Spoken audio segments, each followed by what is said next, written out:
आपल्या सर्वांचा उत्साह बघितल्यानंतर लक्षात येत आहे की 100% विलासरावांच्या आठवणी या शहरातून नक्कीच पुसल्या जातील, यात काही शंका नाही.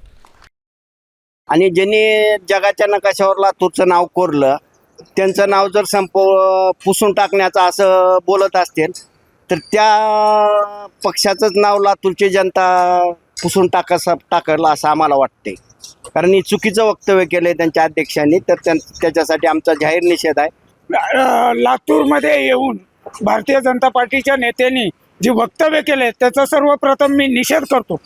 आज ज्या लातूरच्या सुपुत्रांनी या विरोधकांना सांभाळण्याचं काम केलं, आज ते जी सत्ता भोगतायत त्या विलासरावांनी त्या काळात सांभाळलं म्हणून ते सत्ता भोगतायत. आणि ते जर विलासरावांना संपवण्याची भाषा करत असतील तर त्यांना लातूरकर त्यांच्या पक्षासह संपवल्याशिवाय सोडणार नाही, एवढी भावना लातूरकरांच्या वतीनं मी या ठिकाणी मांडतो आणि या गोष्टीचा मी या ठिकाणी निषेध करतो.